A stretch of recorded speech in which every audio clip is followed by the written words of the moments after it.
Hello students, आज की class में आपका स्वागत है। जमींदारी प्रथा का खात्मा। पिछले वीडियो में आपने देखा था 1952 का प्रथम आम चुनाव और लगातार 3 आम चुनाव तक एक ही दल का वर्चस्व था। अभी इस वीडियो में हम देखते हैं जमींदारी प्रथा का खात्मा 1949 से 1956 तक। अंग्रेजी शासन काल में देश के अधिकांश भागों में जमींदारी प्रथा थी। हर क्षेत्र में इनको अलग अलग नामों से जाना जाता था, जैसे जमींदारी, मालगुजारी, गोटिया, जागीरदार आदि नामों से इन्हें पुकारते थे।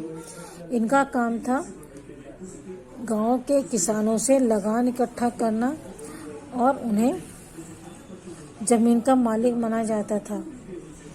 इन जमींदारों को किसानों के खेत का मालिक माना जाता था। वे किसानों से मनमाने ढंग से लगान वसूल करते थे और लगान न देने पर उनकी जमीन से उन्हें बेदखल कर दिया जाता था। पूरे गांव पर उनका दबदबा था, उनका अधिकार था और इन सभी किसानों को उनके यहाँ बेगार भी करना पड़ता था। बेगार का अर्थ है बच्चों, बिना वेतन काम करना पड़ता था।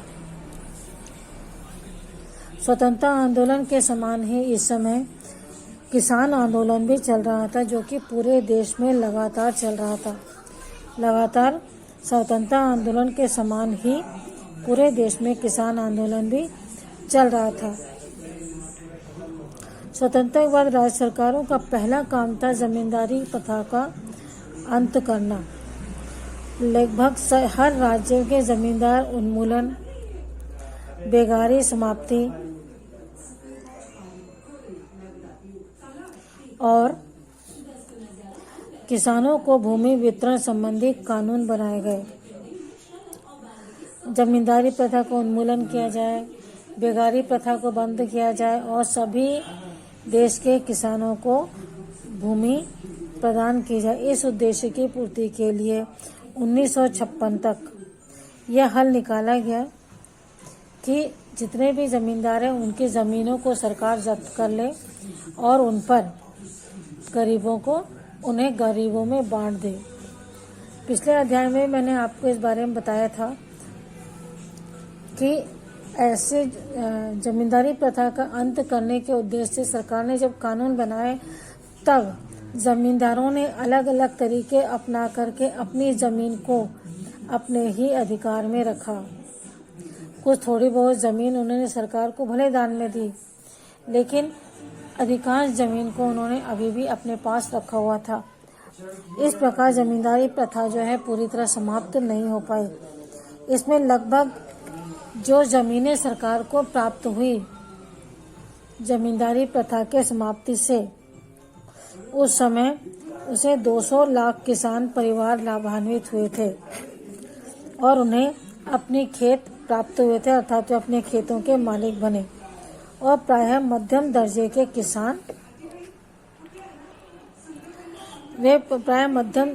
किसान थे। इस तरह के प्रयासों के माध्यम से किसानों की हालत में सुधरी, मगर जमींदारों की जमीन पर अधिकार पूरी तरह से खत्म नहीं हुआ।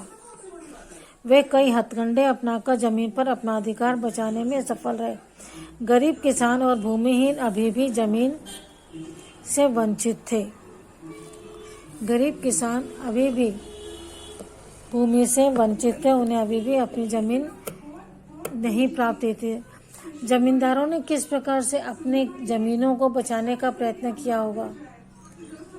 हो सकता है उन्होंने अपने रिश्तेदारों को ये जमीनें इनके नाम कर दी हों, किसी फर्जी नकली नाम से जमीनों को खरीदा या बेचा हो। इस प्रकार से जमींदारों ने अपनी जमीनों पर कब्जा बनाए रखा था। जमींदारी प्रथा समाप्त होने के पश्चात भी गरीब किसान जो थे उन्हें पूरी तरह से जमीनें प्राप्त नहीं हुई थी। इस कारण किसान अभी भी भूमिहीन था।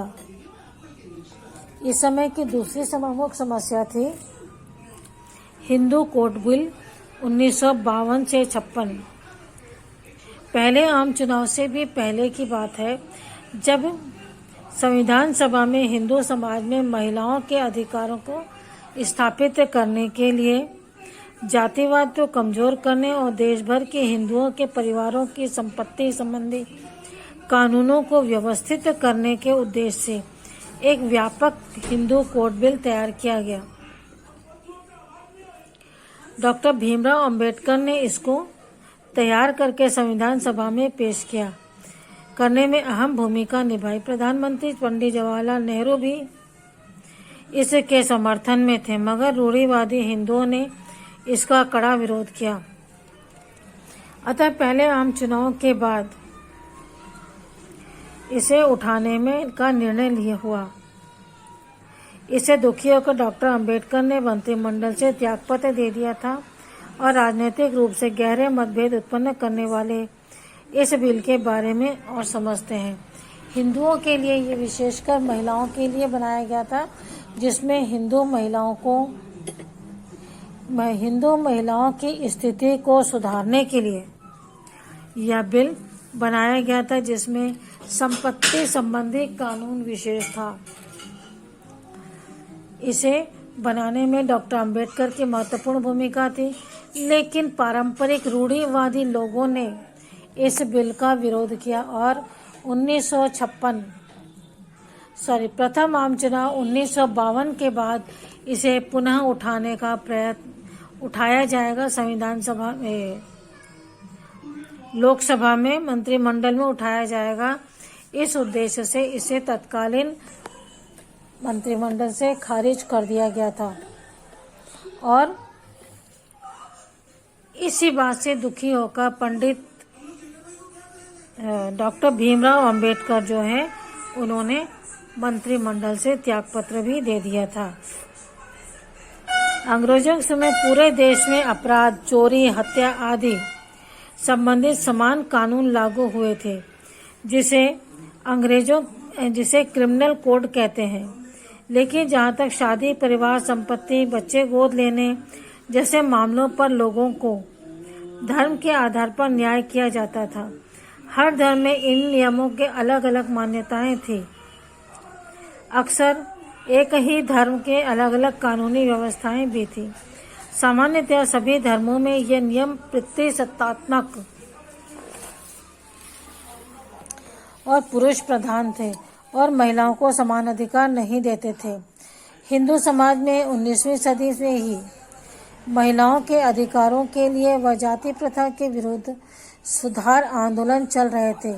स्वतंत्रता आंदोलन में भी काफी संख्या में महिलाओं व तथाकथित निम्न मानी गई जातियों की भागीदारी थी और वे अपेक्षा कर रहे थे कि स्वतंत्रता मिलते ही उनकी स्थिति में सुधार लाने के लिए कानून बनाए जाएंगे। ऐसी अपेक्षा को पूरा करने के लिए हिंदू कोड बिल तैयार किया गया था। हिंदुओं के बीच प्रचलित विभिन्न कानूनों के एकीकरण के अलावा यह बिल हिंदू समाज के लिए महत्वपूर्ण सुधार लाना चाहता था। हिंदू महिलाओं को विशेषकर समाज में सम्मान और बराबरी का दर्जा देने के लिए यह हिंदू कोड बिल कानून बनाया गया था। बाकी सभी कानून जैसे हत्या है, चोरी है, डकैती है या अन्य जो कानून थे, वे सभी के लिए समांतर थे। लेकिन शादी, परिवार, संपत्ति, बच्चे गोद लेने ऐसे कुछ मामले थे जिनके लिए किसी भी प्रकार का विशेष कानून नहीं बनाया गया था और इन्हें धर्म और न्याय के आधार पर छोड़ दिया गया था। इन विषयों पे अलग अलग मान्यताएं भी थी, क्योंकि प्रत्येक समाज, जाति और धर्म में इन सभी विषयों के लिए अलग अलग मान्यताएं और नियम होते थे और धर्म भी, एक ही धर्म में भी अलग अलग कानून की व्यवस्थाएं थी जो इन के अधीन कार्य होते थे। संपत्ति, परिवार या शादी इत्यादि के कार्य होते थे। अलग अलग कानूनी मान्यताएं भी थी। सामान्यतः सभी धर्मों में ये नियम जो थे पितृसत्तात्मक थे। पितृसत्तात्मक अर्थात पिता की तरफ से जो नियम बने हुए थे उन्हें ही माना जाता था। क्योंकि भारतीय समाज जो है पुरुष प्रधान समाज है, इनमें महिलाओं को कोई विशेष अधिकार देने पर की स्थिति में जो रूढ़िवादी हिंदू थे वह ऐसा नहीं करना चाहते थे। वे महिलाओं को जिस स्थिति में हैं उसी स्थिति में रखने, तो उस समय की स्थिति को सुधारने, महिलाओं की स्थिति को सुधारने के लिए डॉक्टर अंबेडकर ने कुछ इस प्रकार के कानून बनाने का प्रयत्न किया। जब भारतीय स्वतंत्रता के आंदोलन चल रहा था उस समय काफ़ी महिलाओं ने और उस समय जो निम्न जानी जाने वाली जातियां थी उन्होंने काफ़ी भागीदारी निभाई थी और वे अपेक्षा भी ये कर रहे थे कि स्वतंत्रता मिलने के पश्चात उनकी स्थिति को सुधारने के लिए भारतीय सरकार जो है कुछ कानून अवश्य बनाएगी और इसकी अपेक्षा को पूरा करने के लिए ही हिंदू कोड बिल तैयार किया गया था। हिंदुओं के बीच प्रचलित विभिन्न कानूनों के एकीकरण के अलावा यह बिल हिंदू समाज में कुछ महत्वपूर्ण सुधार भी लाना चाहता था। और ये महत्वपूर्ण सुधार क्या थे? अगर परिवार का मुखिया की मृत्यु बिना किसी वसीयत के बनाए हो जाती है तो उसकी संपत्ति में से उसकी पत्नी और पुत्रियों को पुत्रों के बराबर हिस्से मिलेंगे। पहले यह अधिकार जो था केवल पुत्रों को ही प्राप्त था, संपत्ति का अधिकार, लेकिन इस बिल के अनुसार अब महिलाओं को भी, पत्नी को भी और पुत्रियों को भी इसमें अधिकार प्रदान किया गया था। पति या पत्नी के जीवित रहते दूसरा विवाह करना अवैध ठहराया गया था। पहले यह केवल महिलाओं के लिए था, परंतु इस कोड बिल के पश्चात दोनों के लिए यह कानून लागू हो गया। जब कि पहली पत्नी जीवित रहते या पहले पति जीवित रहते दूसरा विवाह नहीं कर सकते हैं। पति व पत्नी दोनों को विशेष परिस्थितियों में तलाक मांगने का समान अधिकार था। पहले महिलाओं को यह अधिकार नहीं था कि वह विशेष परिस्थितियों में अपने पति से तलाक ले सके। अंतर्जातीय विवाह को कानूनी मंजूरी दी गई। किसी भी जाति के बच्चे को गोद लेना वैध ठहराया गया। पहले इस प्रकार के कानून नहीं थे। ऐसी स्थिति में इस हिंदू बिल का रूढ़िवादी हिंदुओं का विरोध करना स्वाभाविक था, क्योंकि इसमें कई बातें ऐसी थी जो कि परंपरा से हटकर थी, विभिन्न भारतीय परंपराओं के विरोध थी। ऐसी स्थिति में रूढ़िवादी हिंदुओं ने इनका विरोध किया और परिणाम स्वरूप डॉक्टर भीमराव अंबेडकर ने मंत्रिमंडल से अपना त्यागपत्र दिया। परंपरावादी हिंदुओं ने इन प्रावधानों का कड़ा विरोध करते हुए किया और कि यह हिंदू धर्म से छेड़छाड़ है और यह हिंदू सामाजिक व्यवस्था को छिन्न भिन्न कर देगा। उनका कहना था कि यह बिल जो है हिंदू परंपराओं से छेड़छाड़ है और यह हिंदू समाज को तोड़ के रख देगा। और इन सभी बातों को मानने वालों में कांग्रेस के शीर्षस्थ नेता डॉक्टर राजेंद्र प्रसाद भी शामिल थे।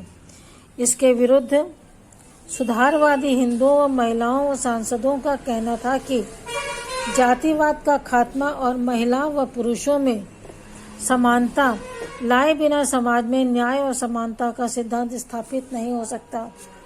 जब तक महिला और पुरुष को समान अधिकार प्राप्त नहीं होंगे तब तक समाज में समानता स्थापित नहीं हो सकती। यह हम सभी जानते हैं, लेकिन तत्कालीन समाज में इसका विरोध किया गया।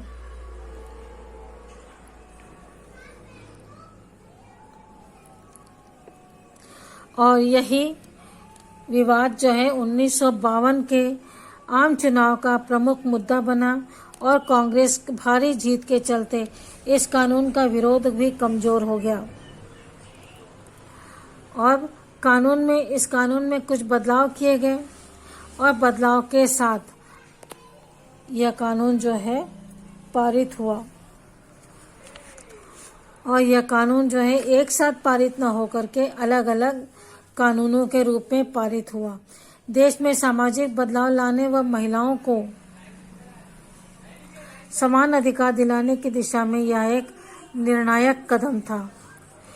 कानूनी बहस के दौरान यह सवाल बार बार उठा था कि यह कोर्ट बिल केवल हिंदुओं के लिए ही क्यों है, बाकी समाज के लिए क्यों नहीं है। डॉक्टर अंबेडकर और पंडित नेहरू का कहना था कि अन्य धर्मों में सामाजिक सुधार आंदोलन के समर्थक उतने प्रबल नहीं थे और विभाजन के बाद मुसलमान भारत की धार्मिक स्वतंत्रता को लेकर चिंतित थे। मुस्लिम जो भारत में मुस्लिम रह रहे थे विभाजन के पश्चात, उनमें भारत में अपनी धार्मिक स्वतंत्रता को लेकर चिंतित थे। उन्हें शंका थी कि भारत में उन्हें अपने धर्म का पालन करने का अधिकार पूरी तरह मिलेगा या नहीं। ऐसी स्थिति में यदि यह कानून सभी लोगों के लिए, सभी धर्मों के लिए लागू होता तो मुस्लिम समाज में जो चिंता थी, जो शंका थी, वह और अधिक मजबूत हो जाती उनकी कि वास्तव में भारत जो है हमारे धर्म को तोड़ना चाहता है और हमें अपना धर्म छोड़ने पर मजबूर कर सकता है। उनकी इन आशंकाओं को और अधिक बल मिलता। इसी कारण संविधान में नीति निर्देशक तत्वों में यह निर्देश रखा गया कि उचित समय पर पूरे देश में समान व्यक्तिक कानून लागू किया जाएगा।